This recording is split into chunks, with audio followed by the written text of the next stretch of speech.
Dua-duanya boleh. Yang nggak boleh itu nggak mau berselawat karena dari sombong dan pelit. Yang sombong dan pelit, angkuh. Kenapa? Karena Allah wa malaikatahu yusholluna 'alan nabi. Allah dan para malaikatnya berselawat kepada Nabi. Ya ayyuhalladzina amanu, hai orang-orang yang beriman. Ini ya ayyuhalladzina amanu ini adalah terkunci Bapak Ibu hadirin yang berbahagia. Kalau bahasa awalnya taso nak jawab kalau tanya ya ayyuhalladzina amanu. Taso dah Pak. Taso sadar bahwa ya ayyuhalladzina amanu itu yang dipanggil adalah kita para hamba Allah, kita para pengikut Rasulullah SAW. Apa katanya? Ya ayyuhalladzina amanu sallu alaihi, berselawatlah kalian kepadanya Nabi. Wasallimu taslima, dan kalian akan mendapatkan keuntungan, keselamatan. Ini perintah Allah. Jadi selawat Nabi itu bukan buatan para ulama, bukan buatan para ustaz, para guru, tetapi perintah Allah Subhanahu wa ta'ala yang dampak serta manfaatnya bagi kita para hamba Allah sangat besar sekali, baik di dunia ataupun di akhirat nanti. Jadi itulah dasarnya Bapak dan Ibu hadirin yang berbahagia, kenapa setiap awal permulaan kata kita awali dengan hamdalah dan salawat kepada Rasulullah SAW. Bapak Ibu hadirin yang berbahagia, sesuai yang disampaikan oleh Bapak tadi, kita mengaji panjang-panjang tapi sampai selesai aja, sampai selesai saja. Kalau panjang nanti ada yang ngantuk, tapi ngantuk itu sunatullah. Tapi mendengar ngaji sampai tidur itu nggak benar. Karena tolak ilmu fardhatun 'ala kulli muslimin wal muslimat. Menuntut ilmu itu adalah wajib bagi kita kaum muslimin dan muslimat. Jadi sekaitan dengan itu pada malam hari ini kita akan coba dengan kaji ilmu ini Pak. Ayatnya itu jauh kayak silam jadi hadisnya pun itu. Cuman pemahaman kita bagaimana kita memahami bahwa pada malam hari ini kita coba untuk mengambil kemanfaatan daripada Ramadan ini untuk kehidupan dunia kita, untuk kebaikan kehidupan dunia kita. Jadi Bapak dan Ibu hadirin yang berbahagia, bahwa kita yang bernama manusia ini, apalagi khusus kita para pengikut Rasulullah SAW, orang yang beriman, kita sebenarnya adalah makhluk yang dimuliakan dan paling mulia. Saking tingginya derajat manusia, di awalnya para malaikat diperintah sujud kepada Nabi Adam alaihissalam. Karena kenapa? Karena Nabi Adam itu diperuntukkan sebagai khalifah fil ardh, penguasa, pengelola yang akan mengisi kehidupan di permukaan bumi ini. Namun iblis ingkar, sombong. Jadi pada manusia, atau kita para hamba Allah, kita umat Islam yang sombong, berarti kita adalah mengikuti langkah-langkah iblis, laknatullah alaihi. Sementara para malaikat sujud kepada Nabi Adam. Kenapa? Karena Nabi Adam diperuntukkan oleh Allah Subhanahu wa ta'ala sebagai khalifah fil ardh. Dan khalifah fil ardh ini tentunya memiliki tugas-tugas yang diembankan oleh Allah Subhanahu wa ta'ala yang nanti harus dipertanggungjawabkan setelah dunia ini, setelah hari akhir itu didatangkan oleh Allah Subhanahu.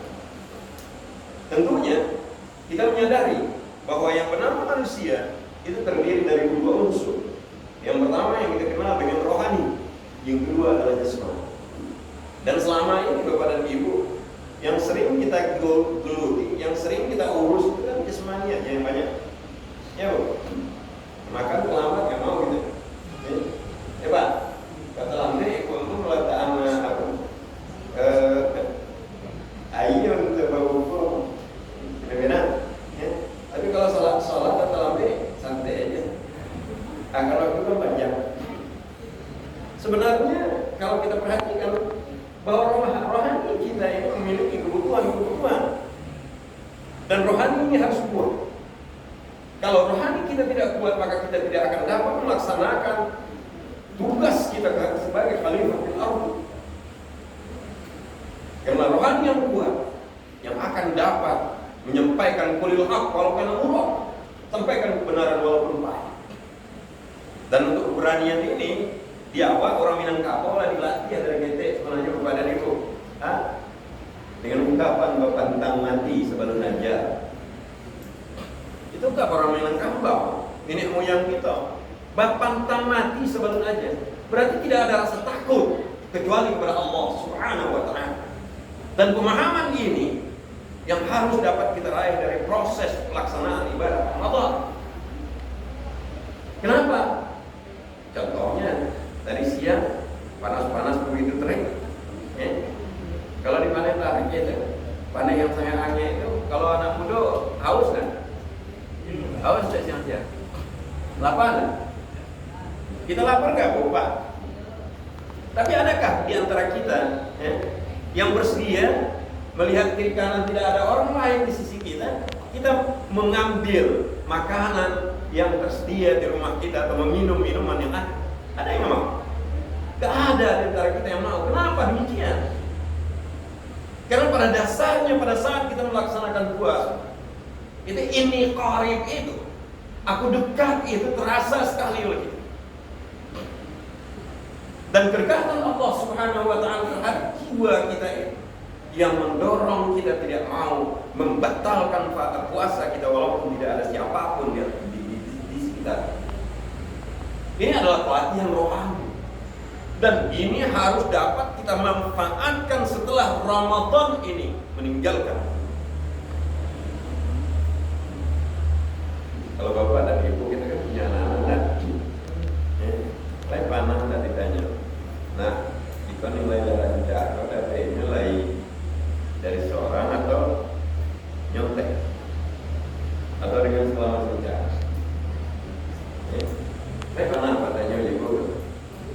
Jarang begini.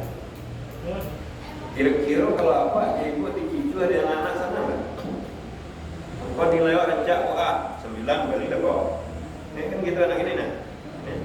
Pak, nilai 10 apa iya deh? Tapi pernah ditanya, kau nilai sungguh-sungguh lain dapat dari seorang apa? Ini jiwa. Ya. Taruhlah kepada kita bisa dia berdusta, kepada gurunya bisa dia berdusta, kepada Allah bisa nggak dia berdusta? Atau kepada dirinya bisakah dia berdusta? Bisa awak mendustai diri awak? Tidak. Pelatihan Ramadan ini tujuannya salah satu, melatih generasi kita, melatih anak cucu kita agar menjadi orang-orang yang jujur dalam kehidupan. Nilainya tinggi, kuliah nilainya kondom, tapi kerja udah beda. Kenapa? Karena cuma mungkin. Dan kita para orang tua yang harus bertanggung jawab.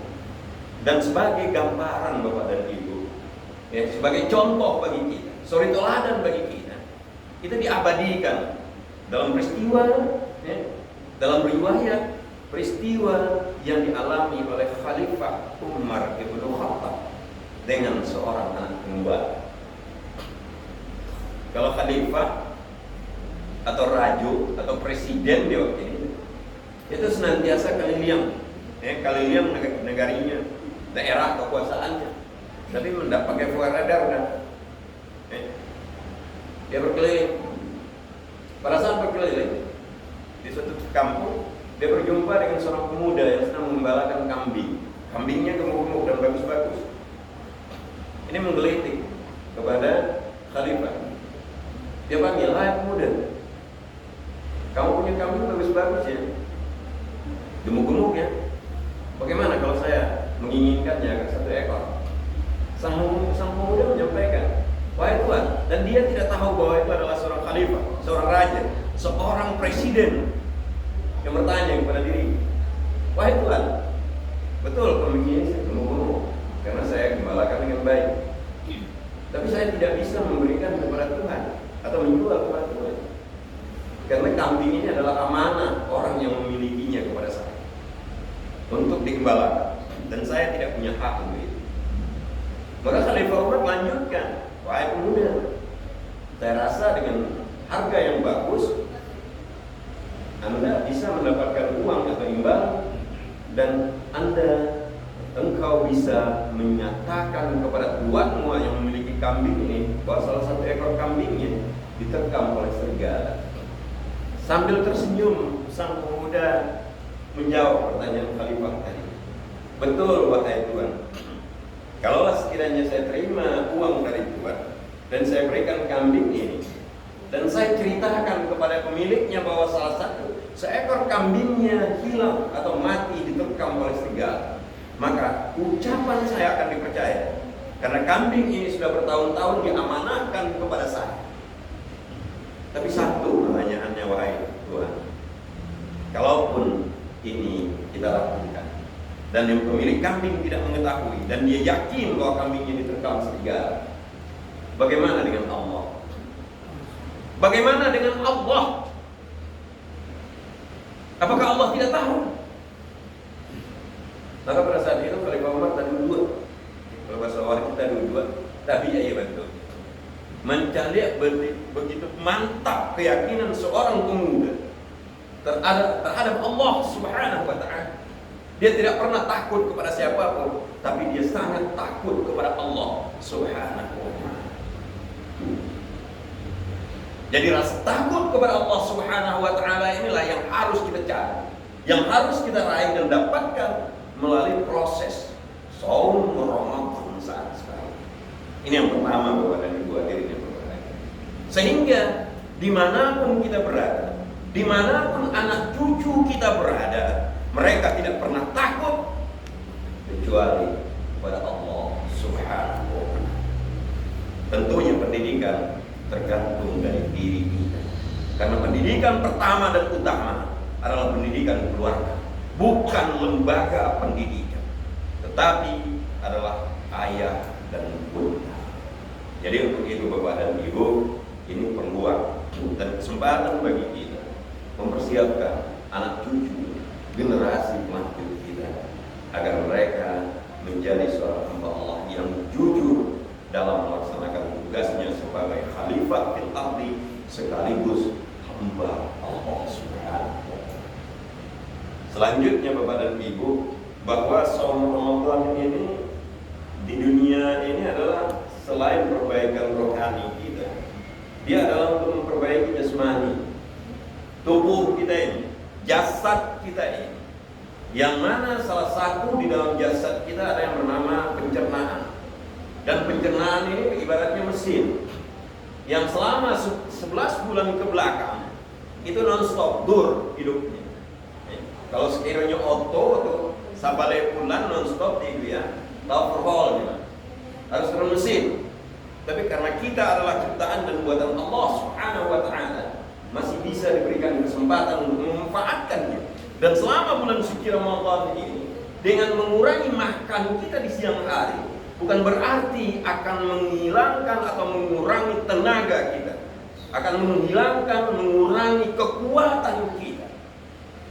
Dia akan melakukan perbaikan dalam organ pencernaan kita sebagai seorang manusia, sehingga pencernaan itu kembali sempurna dan kuat.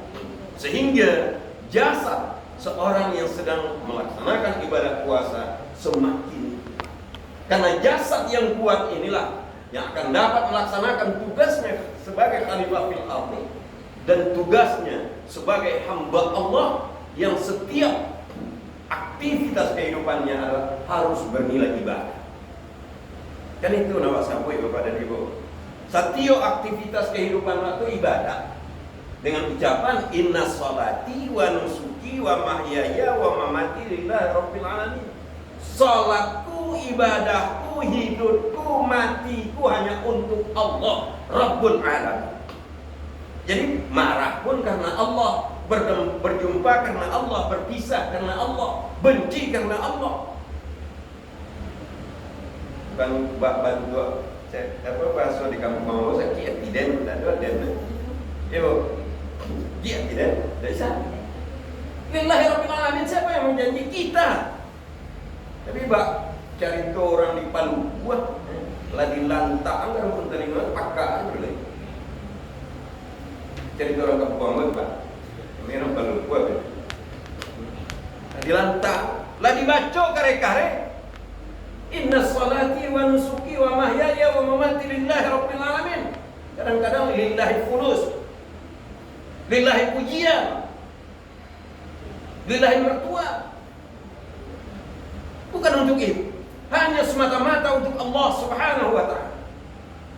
Jasmani yang kuat akan dapat melaksanakan tugas yang demikian bagi kita para hamba Allah dan mengikut Rasulullah SAW. Yang kedua kepada diri. Kan dari ayat yang kita bacakan tadi, la'allakum tattaqun. Orang yang bertakwa itu jasmaninya kuat, rohaninya mantap, sehingga dia akan melaksanakan ketaatan dan kepatuhan kepada Allah Subhanahu wa ta'ala. Sementara yang ketiga, yang terakhir ya Bu ya, sudah sampai sejam. Berapa? 20 menit. Allah 20 menit lah. Kalau Allah ada nilai. Yang terakhir,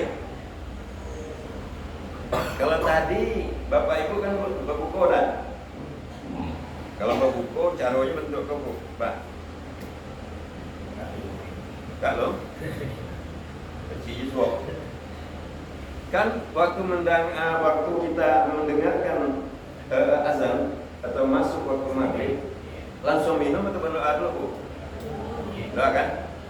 Allahumma laka sumtu wa bika amantu wa ala rizqika afdaltu bi rahmatika ya arhamar rahimin. Langsung diminum kan? Langsung diminum kan? Nah, kini coba tahan agak 10 sampai 20 detik untuk berpikir sebentar. Anan dipikir ba'a kalau sakironya dunsana awak yang fakir dan miskin, yang kadang-kadang menemui makan itu hanya sekali 2 hari, sekali 3 hari, betapa perasaan mereka.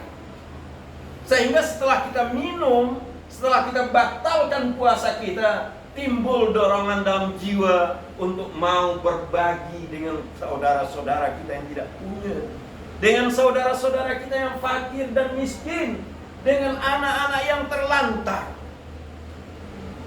Padahal kita sadar sebagai hamba Allah bahwa Allah mengatakan innamal mu'minuna ikhwatun, bahwa kita orang mukmin ini adalah bersaudara. Tapi karena keyakinan dan pemahaman yang berbeda, ada di antara kita yang berpikir bahwa yang penting saya dan keluarga saya makan, orang lain terserah. Yang penting saya dan keluarga saya selamat, yang lain terserah dia. Bukan itu yang ditanamkan Islam kepada kita. Bahwa sesungguhnya bahwa kita bersaudara itu ibarat sebatang tubuh. Bagaimana kalau satu anggota tubuh kita sakit, maka semuanya akan membantu dan berupaya untuk memberikan kesembuhan kepadanya. Demikian hendaknya melalui proses pelaksanaan ibadah puasa timbul etika, timbul rasa, timbul moral yang untuk berbagi dengan saudara-saudara kita yang tidak punya. Sehingga pengentasan kemiskinan ini dapat kita percepat, kita lakukan, kita motivasi setelah kita melaksanakan saum Ramadan ini tentunya. Jadi Bapak dan Ibu hadirin sidang jamaah tarawih yang berbahagia. Kalau demikian adanya tidak salah kalau baginda Rasul mengatakan man shoma Ramadanan imanan wa ihtisaban ghufira lahu ma taqaddama min dzambi. Barang siapa yang berpuasa dengan penuh keyakinan dan harapan, maka dia akan diampuni dosa-dosanya yang terdahulu. Subhanallah. Kenapa tidak? Karena kita sebagai hamba Allah melaksanakan tugas kita sebagai hamba Allah dan sebagai khalifah fil ardi, insya Allah. Dan terakhir Bapak Ibu hadirin sidang jemaah tarawih yang berbahagia, sebagai motivasi dan peluang, Allah Subhanahu wa taala dalam berfirman dalam hadis qudsi yang berbunyi as-saumu li. Saum itu adalah untukku, wa ana ajzini bih, dan aku yang akan memberikan pahalanya. Apa peluangnya? Peluang bagi kita para hamba Allah, peluang bagi kita para pengikut Rasulullah sallallahu alaihi wasallam, bahwa saatnya nanti kita akan dapat berjumpa dengan Allah Rabbul Jalil, Allah Rabbul Izzati, Allah Rabbul Alamin. saat kita menerima pahala puasa kita. Ini adalah peluang dan dorongan bagi kita supaya kita dapat mengisi Ramadan ini dengan sebaik-baiknya. Dan sebelum saya akhiri, tentunya kita perlu memahami Bapak dan Ibu, yang kehidupan, yang jasad, yang kematian tidak ada kita yang tahu. Maka oleh sebab itu tidak ada jaminan bagi kita untuk berjumpa dengan Ramadan yang akan datang. Oleh makanya mari kita manfaatkan Ramadan ini dengan sebaik-baiknya. Sebelum saya akhiri Bapak Ibu hadirin yang berbahagia, insya Allah apa yang saya sampaikan bermanfaat bagi kita bersama, termasuk saya yang menyampaikan. Namun demikian, karena saya sadar sebagai manusia biasa sama dengan Bapak dan Ibu, mungkin ada ucapan atau penyampaian saya yang tidak berkenan di hati, salah mengucapkan ayat dan hadis, salah menafsirkan mengartikannya, bahkan salah dalam menginterpretasikannya dalam kehidupan sehari-hari. Sebagai manusia biasa, saya mohon kepada Bapak dan Ibu untuk memberikan maaf kepada saya. Dimaafkan Bu, Pak. Terima kasih banyak, dan kepada Allah saya minta taubat, astagfirullahaladzim. Namun sebaliknya Bapak Ibu, kalaupun benar yang saya sampaikan itu kebenaran yang mutlak datang dari Allah, kebetulan malam hari ini saya yang menyampaikannya. Terima kasih banyak. Subhanakallahumma wa bihamdika asyhadu an la ilaha illa anta astaghfiruka wa atubu ilaik. Walhamdulillahi rabbil alamin. Billahi taufiq wal hidayah. Assalamualaikum warahmatullahi wabarakatuh. Waalaikumsalam.